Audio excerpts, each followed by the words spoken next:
Para sintetizar los fundamentos de la programación en Java, utilizaremos el material didáctico que comparte el profesor Chua Hock Choan. Afortunadamente está muy actualizado este material y lo comparte para todos. En este capítulo se explican los fundamentos de la programación y se asume que de alguna forma el usuario ya puede construir algunos programas eh, simples. Hace hincapié en la introducción a la programación Java para los programadores que inician. Entonces, es importante hacer la consideración que los programadores deben tener en cuenta dos cosas. Considerar y evaluar, conocer sobre todo los elementos de la sintaxis de la programación del lenguaje y como número dos, fundamentar, conocer cómo se utilizan el conjunto de API o de librerías, clases anteriormente ya creadas que están asociadas con el lenguaje. Recordar que Java es muy extensivo en este sentido y ha ido evolucionando a través de la implementación de una gran cantidad de clases o APIs para que puedan ser llamadas o introducidas al lenguaje, como es el caso de la librería mat, como es el caso de la librería string, como es el caso de las librerías para el manejo de componentes de red, entre otros. Bien, recordar en la parte número 1 cuáles son los pasos para la generación de un programa.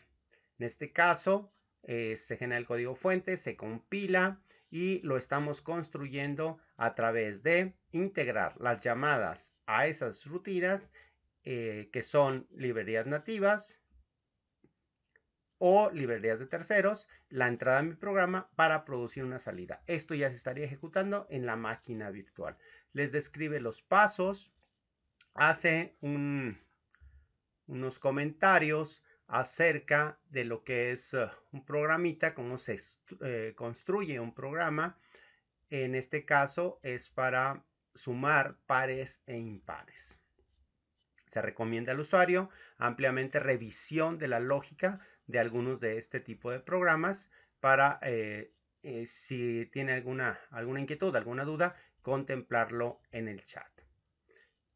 En este caso es la asignación de variables, inicialización, un ciclo de repetición, la condición del ciclo de repetición. Entonces tenemos nosotros una frontera, un rango, desde 1 hasta 1000 vamos a realizar la suma.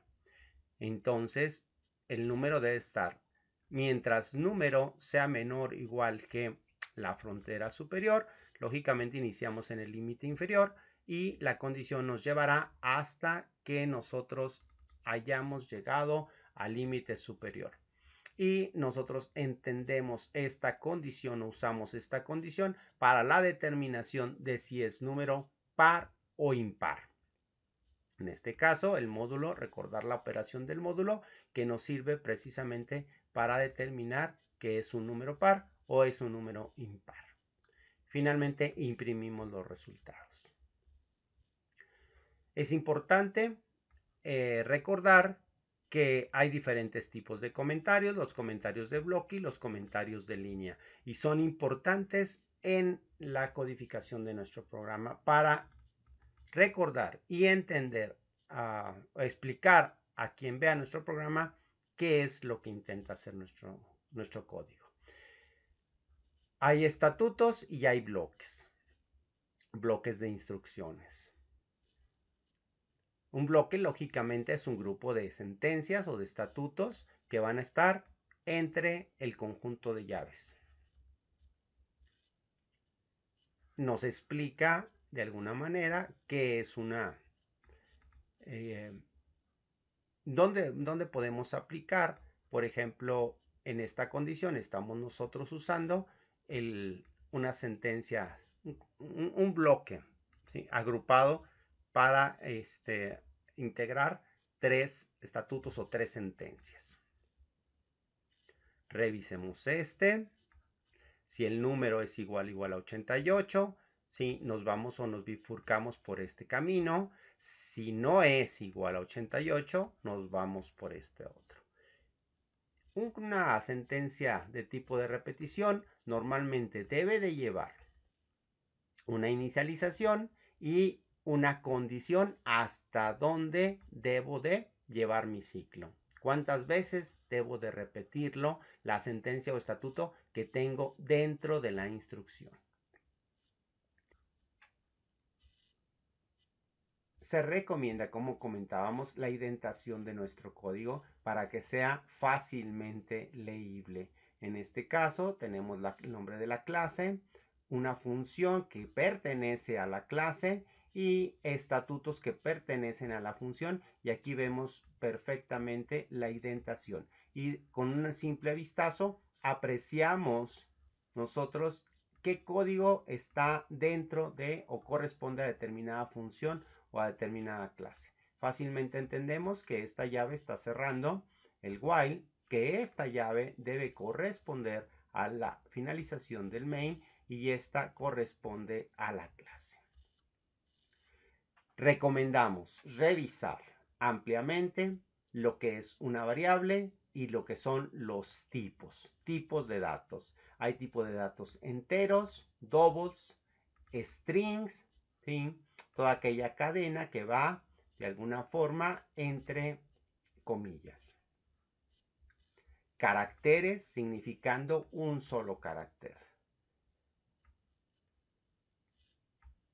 Las variables almacenarán valores que pertenecen a un tipo particular de datos. En este caso, aquí tienen ustedes un gráfico en donde estamos definiendo o almacenando valores de un determinado tipo asignados a una variable.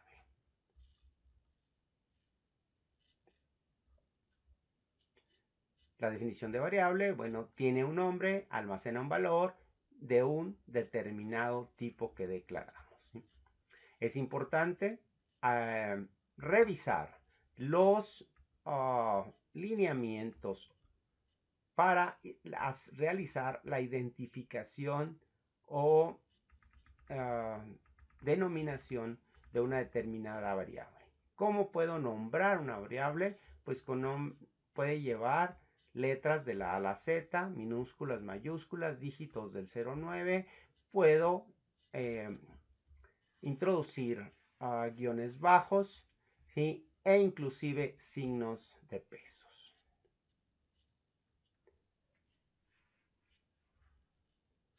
No se permite espacios en blanco, tabuladores, nuevas líneas, ¿sí? Y otros caracteres especiales como los que se indican aquí. No se permite el guión medio. Aquí nos ponen algunos ejemplos de ello.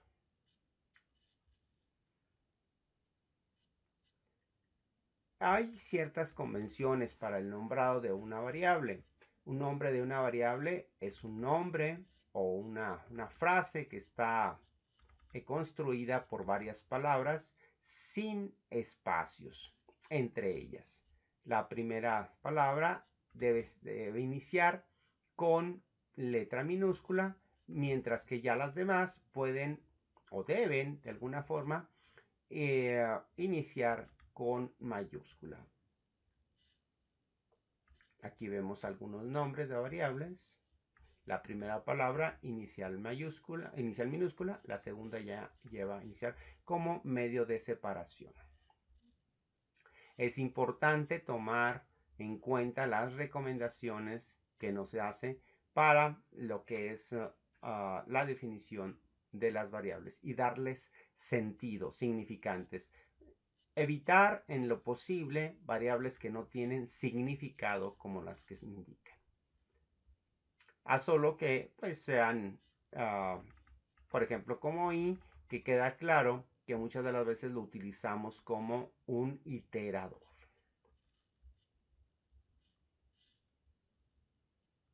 Bueno, viene cómo definir o cómo realizar la declaración de variables, la diferenciación entre una constante y una variable Una constante es una variable que no va a cambiar. Es una variable, se llama final variables, variables que no cambian. Una vez que nosotros le asignamos su valor, la estamos inicializando, pero lo va a conservar durante todo el programa. Esta es la forma de definir una constante. Se dice final, el tipo de dato, la variable y su valor que le estamos asignando. Se recomienda usar palabras mayúsculas unidas por un guión bajo para definir una constante. Por ejemplo, valor mínimo, valor máximo, max size. Viene lo que es una expresión, que en realidad, pues bueno, nosotros sabemos que son las maneras de utilizar nosotros las asignaciones o los llamados a funciones. Aquí viene una asignación. Estamos nosotros en una variable, le vamos a asignar el valor de otra o de una expresión.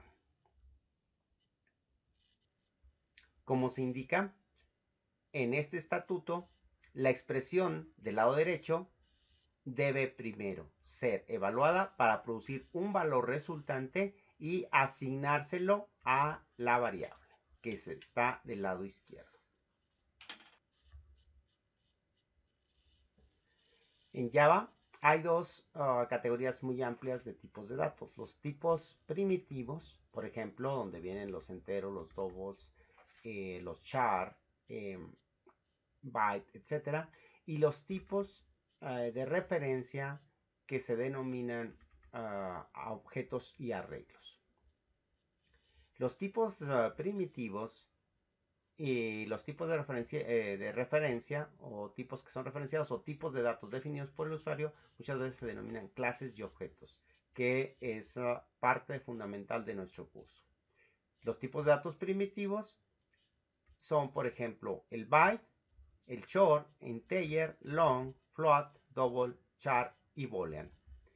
En esta tablita podemos ver nosotros el tipo de dato asociado con con la definición del tipo indicado. Por ejemplo, un byte se relaciona con un entero de 8 bytes con signo. Su rango es desde menos 2 elevado a la 7 hasta 2 elevado a la menos 1, dado que es un solo byte. Son 8 bits, un byte.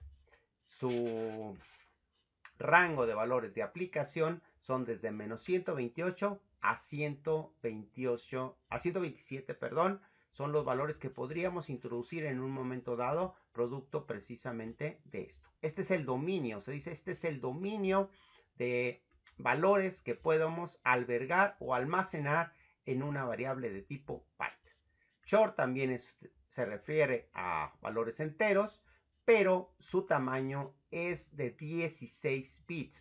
Por lo tanto, podemos almacenar nosotros desde menos 32.768 a 32.767. También es con signo. Int es un entero de 4 bytes, por lo tanto 32 bits con signo, y va desde este rango de valores negativos hasta este valor, aproximadamente 9 dígitos. El long es el entero más largo que tenemos, se refiere a un entero de 64 bits con signo. Muy ampliamente utilizados los longs porque en la actualidad ya precisamos de cantidades muy grandes. Son aproximadamente, se contempla, aproximadamente 19 dígitos. Los tipos float y double se refieren a números de punto flotante de 32 bits el primero, con esta significancia en puntos decimales, en valores decimales. El tipo flotante, perdón, y el tipo double es de 64 bits de precisión, también de punto flotante. Aquí está la precisión que podríamos usar en un tipo double. Por definición se recomienda mejor utilizar tipo double, ¿sí?, a solo que hay una buena argumentación para introducir un valor flotante. Los caracteres se representan en 16 bits, o sea, tenemos 2 bytes para representar un carácter. Hay que recordar que los códigos ASCII inicialmente solamente tenían 127 caracteres. Cuando se extienden el código ASCII, se necesita un carácter adicional para poderlos representar. En este caso, los caracteres representados corresponden a los caracteres de tipo Unicode. Esta es la representación de cada uno de los caracteres. Utilizaremos nosotros esos 16 bits sin signo en el rango de 0 a 65.535 para utilizarlos en operaciones aritméticas. Finalmente vienen los valores booleanos, los tipos de datos booleanos, que solamente tienen 2 valores, true o false. En realidad no está definido en Java, pero requiere al menos un bit. Viene un arbolito de cómo están integrados lo que son los tipos de datos primitivos, que pueden ser valores o numéricos. Los numéricos se clasifican enteros y de punto flotante. Los enteros son byte, short, integer, long y char. Y los de tipo flotante son float y son double. Por aquí nos habla de cómo se representa un valor de tipo numérico, de tipo flotante. Por ejemplo, utiliza esta, bueno, corresponde al estándar de la IEEE 754 y aquí está su representación. Realmente es la mantisa y el exponente, que son la manera de plasmar o representar un dato numérico decimal. Se recomienda revisar el programa indicado por el autor donde se expresan los valores máximos y mínimos de variables, en este caso de tipo entero, de tipo byte, de tipo short, de tipo long, de tipo char, float, double. Recordar que estas son objetos de tipo wrapper que integran los tipos de datos primitivos, pero con sus atributos y características. Después veremos una definición amplia de cada uno de ellos. También utilizar o identificar cómo se inicializan variables de tipo string y de tipo char.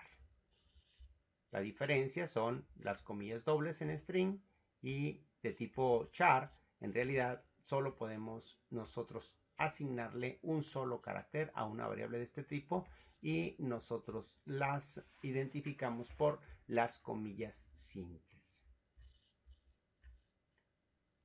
Revisar algunas reglas o estandarizaciones para lo que es el nombrado de variables y tipos de datos.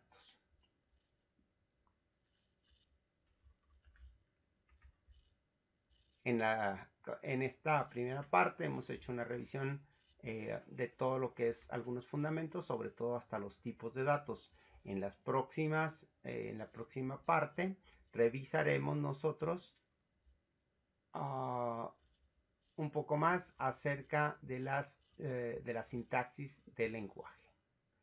Se recomienda a los usuarios utilizar o desarrollar los ejercicios indicados. Por ejemplo, escribir un programa para imprimir una figura de un animal utilizando el comando system.out.println.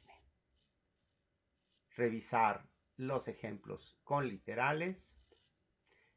Y en la siguiente parte de esta revisión utilizaremos nosotros los operadores aritméticos y de asignación. Hasta la siguiente parte.